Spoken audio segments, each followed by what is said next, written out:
Bruce Wayne, a boy of privilege, a boy of tragedy. Welcome to another review and first impressions, which basically means after watching the movie, I immediately rush to make a video without taking the time to script anything. Today, we are looking at the first part of the Batman Knightfall animated trilogy. This has been a very popular title that has demanded to be adapted by fans for many years now. So, how is it? Usually, I have a no spoilers tag in front of these movie reviews, but we're talking about Knightfall here. This is a very old, very popular Batman comic, and as such, I think people know the story beats.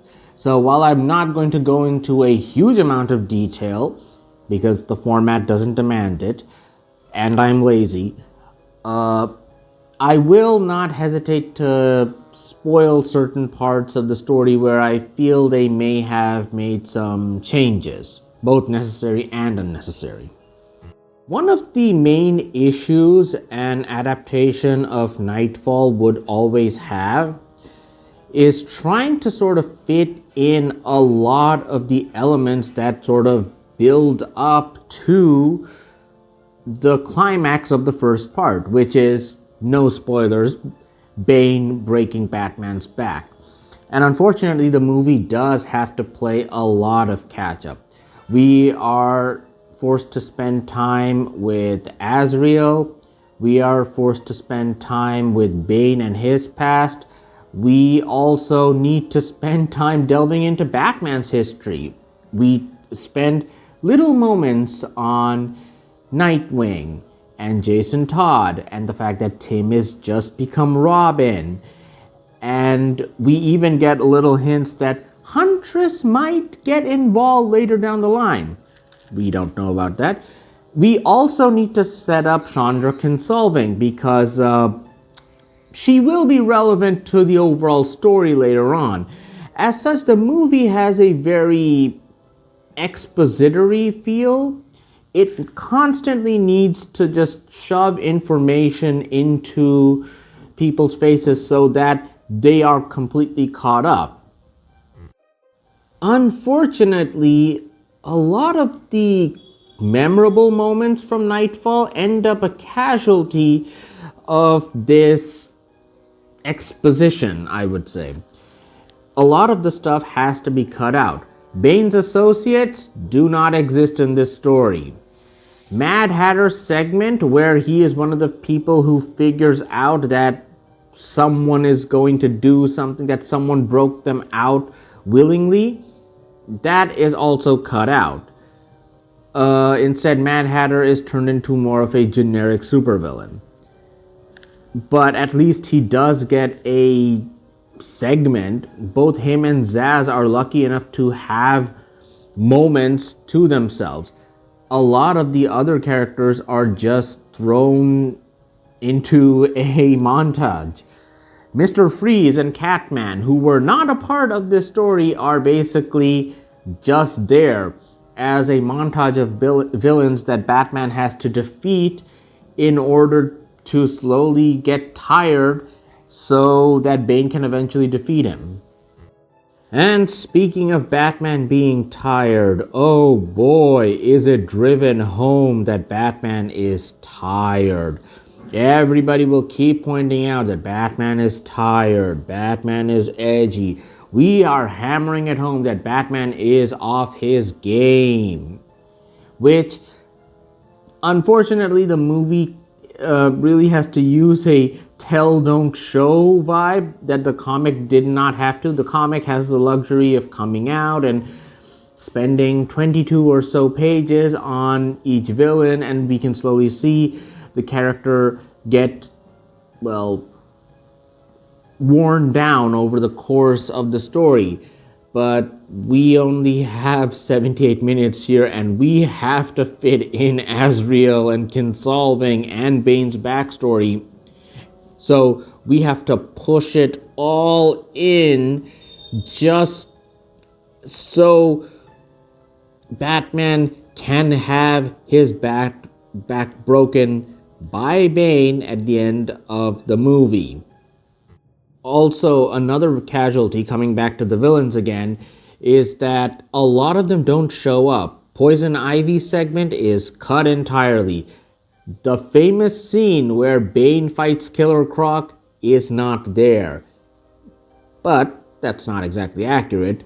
I should say Killer Croc isn't there in the famous segment where Bane fights Killer Croc. Instead, that is turned into a Tim Drake moment. And with that, I will say, if you are a Tim Drake fan who has felt that the character has not received a lot of love in recent years, I think this is definitely one for us, because Tim Drake does get to shine a lot in this movie, and I think that works really well. Coming back to the villains again, like I said, Poison Ivy not there. Killer Croc not there. The Joker is not there. The Joker does not show up at all in this movie. Firefly is just consigned to the montage. And, well, Cornelius Stirk and Maxie Zeus and the Cavalier aren't there either, but, well, they brought in Catman, so they could have used any one of those.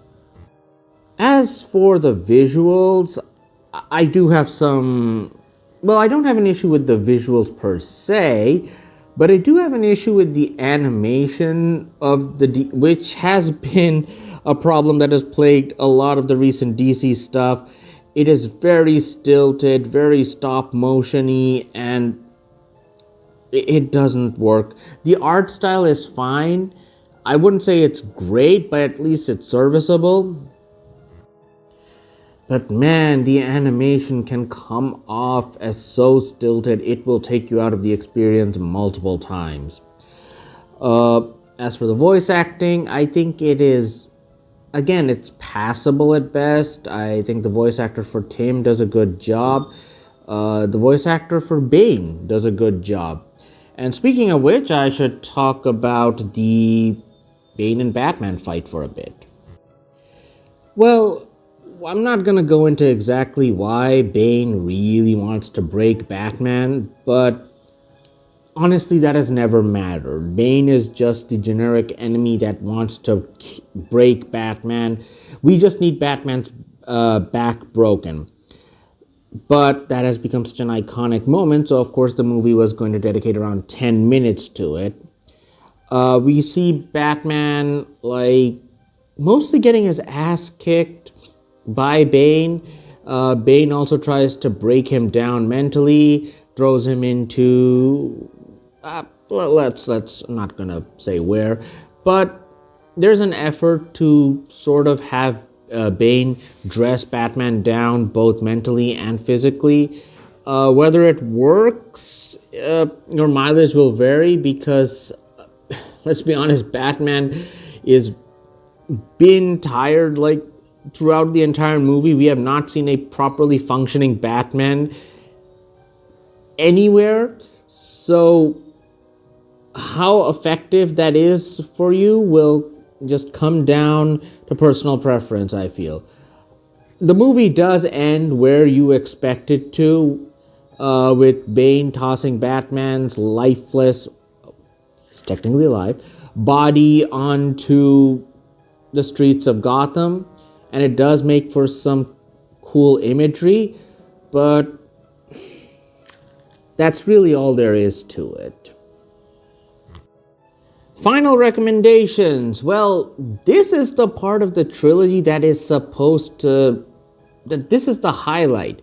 Let's be honest, people don't remember a lot of the second half, and they definitely don't remember a lot of the third half of Knightfall, for very good reasons. So, they really had to nail it with this first part, and it's kind of fine. There are parts that tickle my nostalgia, but I'm not sure if that is enough to say that this is a good movie and deserves your time. I intend to break you. Then give it your best shot.